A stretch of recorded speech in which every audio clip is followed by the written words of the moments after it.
Hello friends, मेरा नाम है शशांक सिंह और आप देख रहे हैं मेरा यूट्यूब चैनल। तो अभी कर्नाटका में इलेक्शंस हुए हैं और जिसमें कांग्रेस को काफ़ी भारी मददों से जीत हासिल हुई है।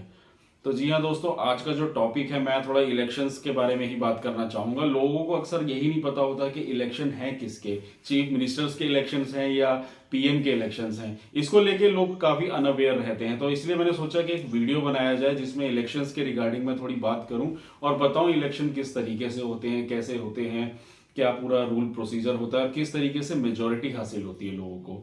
जैसे अभी हाल ही में कर्नाटक असेंबली में जो इलेक्शन हुए हैं जिसमें कांग्रेस को जीत हासिल हुई है, 224 सीटों में से 135 या 136 सीटें हासिल की गई हैं।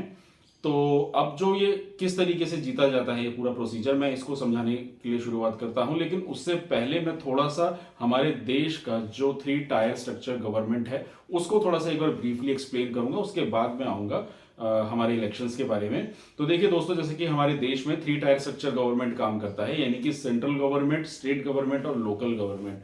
सेंट्रल गवर्नमेंट होती है हमारी जो लोकसभा इलेक्शंस होते हैं जिसमें एमपी के लिए वोट होते हैं, यानी मेंबर ऑफ पार्लियामेंट्स को हम वोट करते हैं।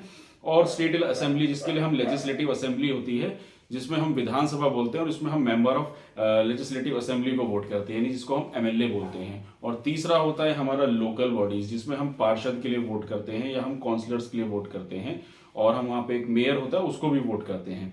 तो देखो, ये तो होता है हमारा वोटिंग स्ट्रक्चर के हम किस तरीके से सरकारें अलग अलग लेवल पे हमारे देश में काम करती है। जैसे इसको मैं थोड़ा सा और अच्छे से एग्जाम्पल के तौर पर डिफाइन करूं तो जैसे स्कूल की बात करें, स्कूल में एक प्रिंसिपल होता है जो पूरे स्कूल को चलाता है। तो ही इज लाइक ही और she like government, central government की तरह हो गया वो। काफी सारी क्लासेस हैं जिनको हर एक क्लास को अलग अलग टीचर्स पढ़ा रहे हैं, तो they are like chief ministers हो गए जो अलग अलग स्टेट को ऑपरेट कर रहे हैं। तो क्लासेस उस तरीके से लेवल पे काम करेंगे। और उससे छोटे लेवल पे होता है टीचर्स की एब्सेंस में जब स्कूल स्टूडेंट्स जो होते हैं तो उसके कुछ क्लास के मॉनिटर्स होते हैं जो क्लास को ऑपरेट करते हैं, तो वो हमारा लोकल गवर्नमेंट की तरह काम करते हैं। तो दोस्तों, ये होता है हमारा एक 3 टायर स्ट्रक्चर गवर्नमेंट। अब मैं बात करूंगा वापस इलेक्शन के बारे में कि इलेक्शन किस तरीके से जीता जाता है, क्या पूरा स्ट्रक्चर्स होता है, सीट्स क्या होती है, उससे शुरुआत करता हूं। तो 224 सीटें हैं। मैं थोड़ा कर्नाटका का ही यहाँ पे एग्जाम्पल ले लेता हूँ, हाल ही पे वही इलेक्शन अभी हुए हैं जिस तरीके से। तो हुआ क्या है दोस्तों, बेसिकली कर्नाटका में इलेक्शंस हुए हैं, 224 सीटें होती हैं। 224 सीटों का मतलब होता है यानी कि 224 कॉन्स्टिट्यूएंसीज। अब ये कॉन्स्टिट्यूएंसीज क्या होती है? कॉन्स्टिट्यूएंसी का मतलब होता है यहाँ पे जैसे एक पूरा का पूरा स्टेट है तो उसको काफी सारे कॉन्स्टिट्यूएंसीज में बांट दिया जाता है, या लाइक हम कह सकते हैं कि जिला या डिस्ट्रिक्ट्स में बांट दिया जाता है, या डिस्ट्रिक्ट को भी 2-4 कॉन्स्टिट्यूएंसीज में बांट दिया जाता है। एरिया के अकॉर्डिंग, वहाँ के लोगों की पॉपुलेशन के अकॉर्डिंग बांटा जाता है। जैसे यूपी में करीब 400 के अराउंड हमारे यहाँ पे सीट्स हैं, दिल्ली में 70 सीटों के अराउंड है, और कर्नाटका में 224 सीटें हैं। ये मैं बात कर रहा हूँ स्टेट असेंबली यानी स्टेट लेवल की गवर्नमेंट के बारे में, लोकसभा के बारे में बात नहीं कर रहा हूँ। तो फिर उसके बाद आगे बढ़ते बात करेंगे, जब ये जो 224 सीटें होती हैं तो इसमें हर एक पॉलिटिकल पार्टी अपने अपने कैंडिडेट्स को खड़ा करती है, अपने अपने कैंडिडेट्स को वो खड़ा करती है उन 224 सीटों के लिए।